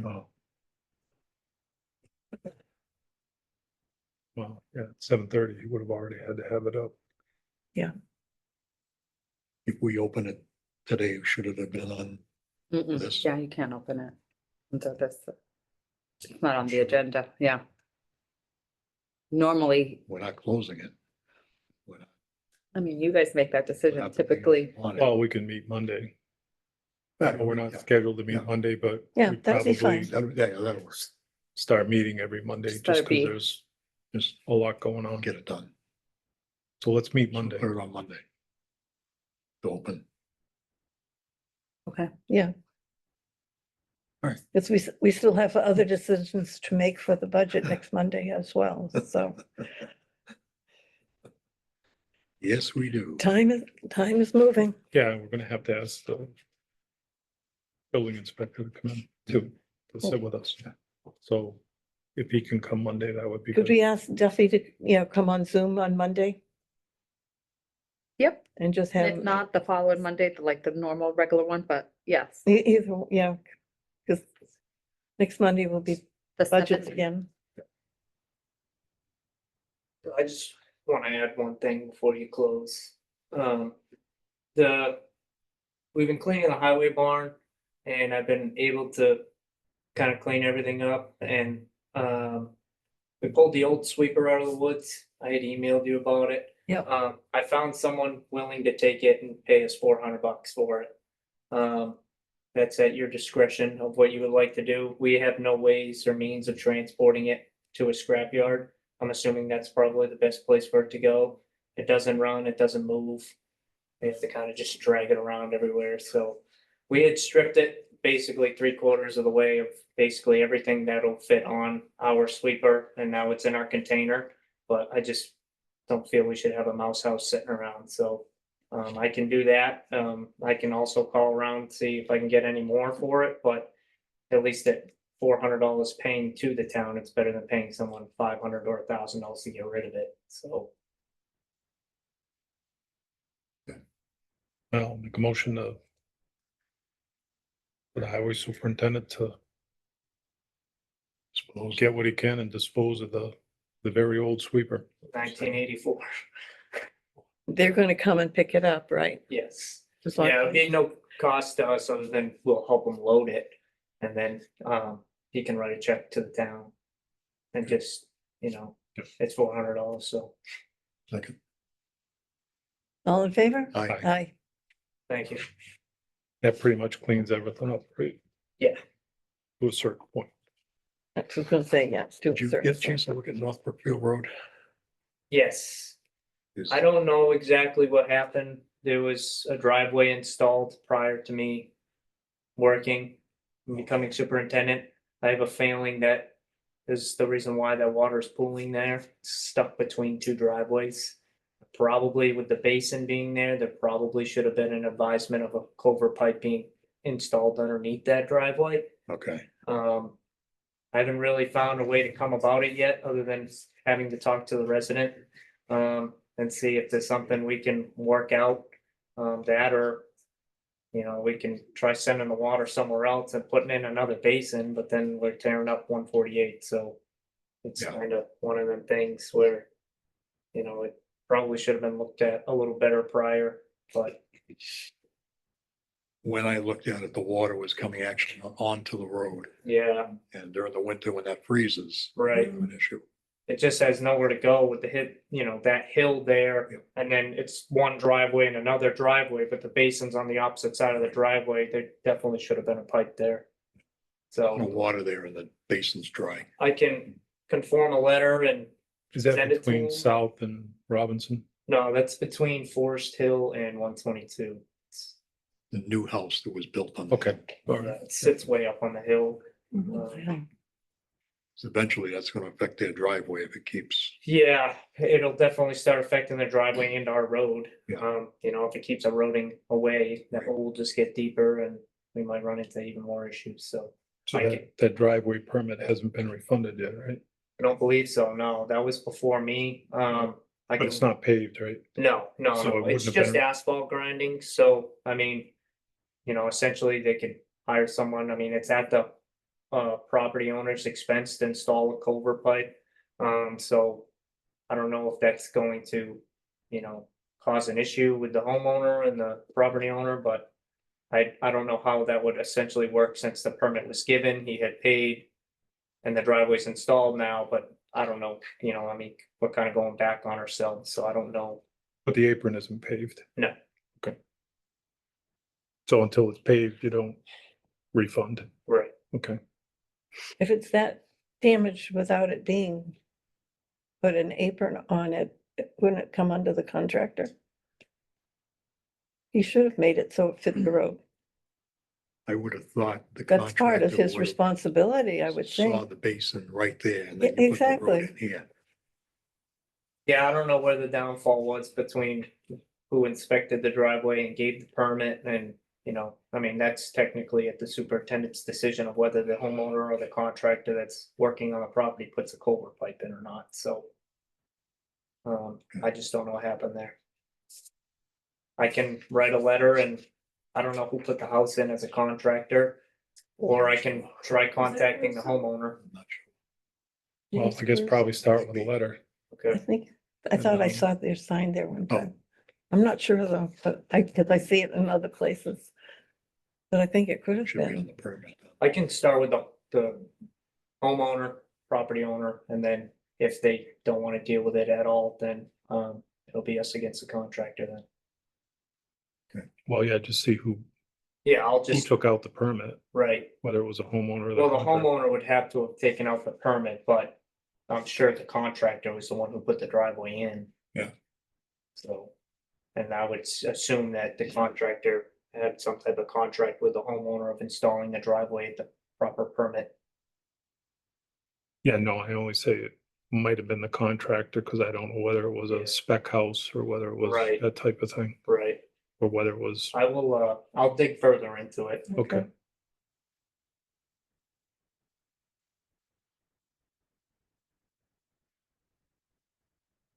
Is that it for new business? Yeah. Any old business for the board? Nope, I kind of combined them, but 21 Colebrook. Has anybody got any update? post No. office. Is in, Have they paid their taxes? Oh, I would have to try to go look. Don't look at me right now. I thought at one time they had, but then I thought the last thing I heard was that they had not, but Some of it, yeah, I but thought Wendy was getting ready to send the letter out to demand. They sent it out okay. That I do not know. because it was a process she got to go through before we Right. start Right. going after it. but I think you have to do all. You can't just do one property, like any property that is back owed. Yeah, you gotta do them. You could do the. Yeah, you have to do Yeah. all, and that's what, Yeah. I don't know if she ever got, because it doesn't look like there has been any tax taken or attempts in the last few years, at least, from what I could see. Did the Alright. building So- inspector contact town council with his request? Well, to be that's able what to I'm- Do that? I don't know because that was the end of January that we talked about that. It Right. was supposed to be fenced off and Right. now it's collapsing. Yep. So we got an issue. Well, the other side of that is should we, where supposedly it's in probate, Still, shouldn't town council be able to contact the probate court and say what's going on? Well, they're represented by an attorney. We should just authorize him to talk to that attorney. But I Is that mean, a little- it shouldn't, probate shouldn't be 3 or 4 years, Absolutely not. year at the most, year and a half, the most, if it's complicated. I think this one was complicated though. More than average. That's not one property.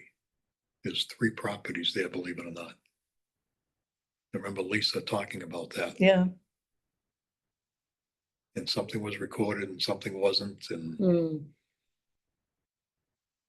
but I don't know what this attorney in Lowell is doing for the property owner. So No it might idea. be No. time that we have our counsel contact them and say, So in theory, we don't even know if it's in probate. Oh, we know it's in probate. We do. We've seen the Okay, paperwork. But at what point they're at, I don't know. well, I guess if you had town council contact the probate judge, say, hey, this is our end of it. This is what's going on. We need movement on this so that we can resolve this issue.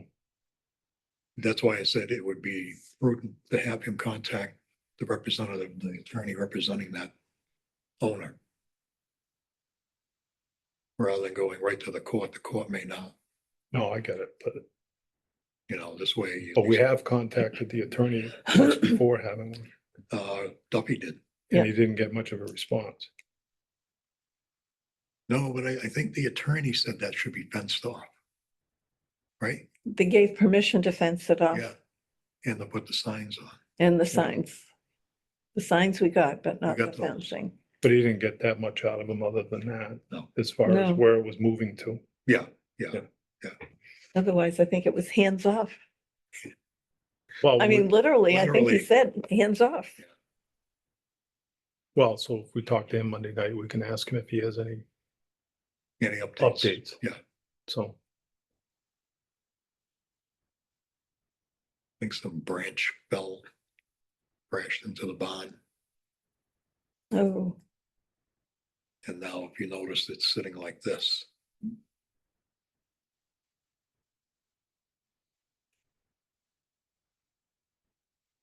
that's too bad.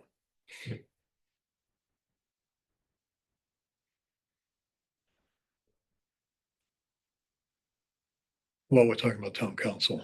I think we should give town council a heads up on this battery stuff. Just to make them aware that something's in motion here and we might need them. Do they do battery parks? Yeah. They have a whole expert division for. Okay, solar. I didn't know whether they had a separate place for them. Otherwise, I want to look for somebody who is more proficient at it. No, they do it. Okay, so we should know tomorrow if it is filed tomorrow.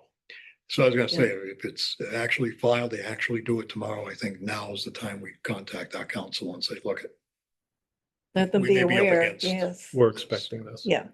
so. And I took a walk down there, walked all 43 acres. Yeah, how many There's a ticks lot you of have on you? Markings down there. Survey markings. They've got this all mapped out, Survey or wetland, both. because the flags are wetland. I don't Yeah. know what color. I told them to use There's a blue. ton Are of they blue? those. Yeah, But no, these are the actual stakes. So wow. they put a lot of work into this, surveying it. Yeah, they have, So they have. all the more reason get council involved. Yeah, I agree. Because I think they're just assuming they're gonna get it, no problem. And mainly because we're small. And they've been making it and getting it in all the small towns. Well, I can't say all, some have persevered. They did something with Medway, not this particular company, but another company. And they got a hold of the pilot program. Theirs is bigger than ours, a little bit Mhm. bigger. Yeah, they did have a bigger. They got a 20-year pilot program at $45 million over 20 years.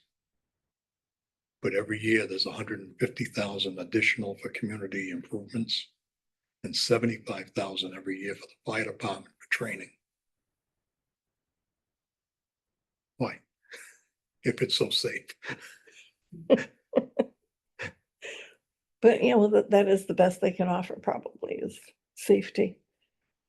They sure as heck can't offer anything else. I know. Well, I'm actually kind of surprised that the government in Boston would even be for it because they're Tesla batteries and they hate the guy that makes those batteries. I know, no, yes. Well, the state has also got $368 million from the feds to push the solar in Massachusetts and New Hampshire and Vermont.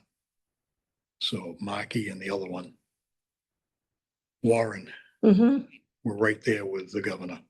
of course. And if you watch Channel 5, that a Sunday program they have where they interview people, can't think of the name of it, On the record. on the record. She was very clear about her position on solar and moving it forward, and it will happen. Yeah, yeah. So again, we need counsel. Well. Because I know a we couple should of send her a towns, letter, like I yeah. say, and Yeah, send her a letter. remind her who makes the batteries. She'll probably change her mind. Well, they do have a hate thing, so they get back to them. But a couple of towns have persevered. And actually, one, Before November. yes, I know- After I know it's November, been- the law yeah. changed. And it's It's gonna even- change again. yes. Because I know they're even dating if the towns that had made bylaws that didn't want them, they have to be dated a certain time, and it's before November. Yeah. Because anything after January is no, it's fair game. Did you dig into the fire chief's email to us on the reg where the one paragraph was batteries in conjunction with, and that's, I'm paraphrasing, with solar, The solar, yes. It's like but not our paragraph 9. bylaws. This was in the state thing. Paragraph 9, I think he said. Yeah, said. Yeah, Isn't that where the AG made the determination that extra buildings are part of solar? That's the big because argument. it's not stated in what No, it's not in there. he was like, big question mark behind that. I is- think that's the opinion of the Attorney General, the current Attorney General. But it was also the opinion of the former Attorney General when they sent us the letter of approval. But it wasn't in the legislation that the State House passed. That's just an opinion post Well, legislation. now you gotta challenge the opinion of the AG. Yeah. Yeah, the audit's not working out for the auditor.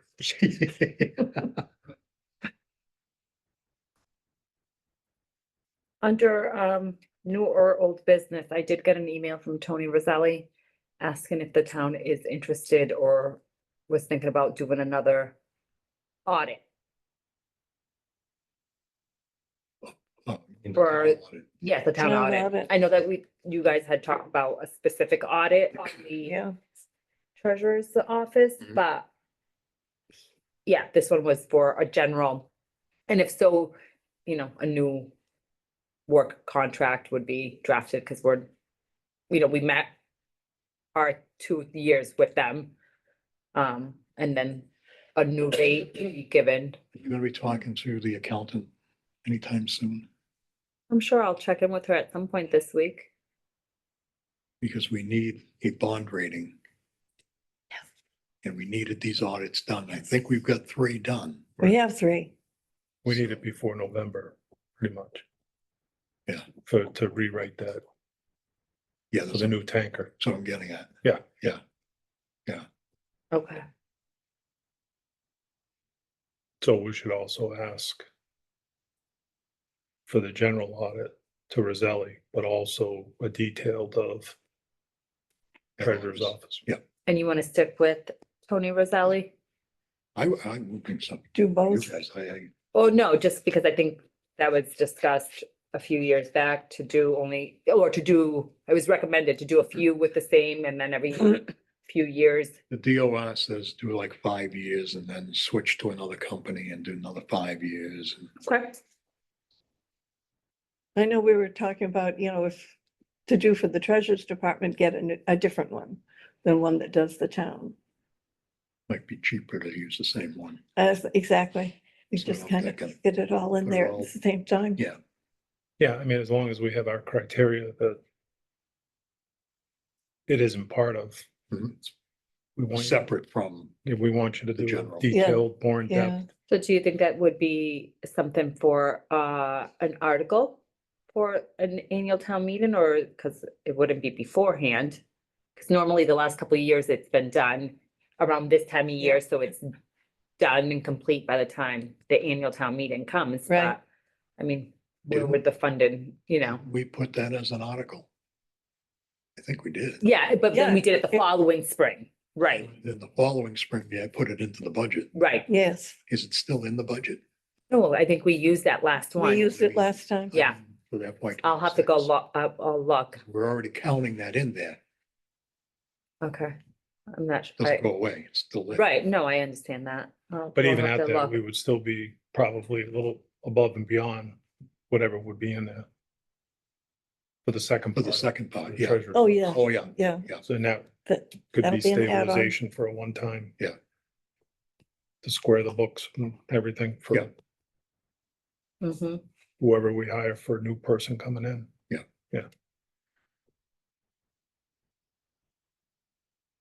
just as long as we keep up with the fire trucks this year too, not letting it too far ahead of us. Well, like you say, that should give you the 3 years for the bond rating. So it's locked in.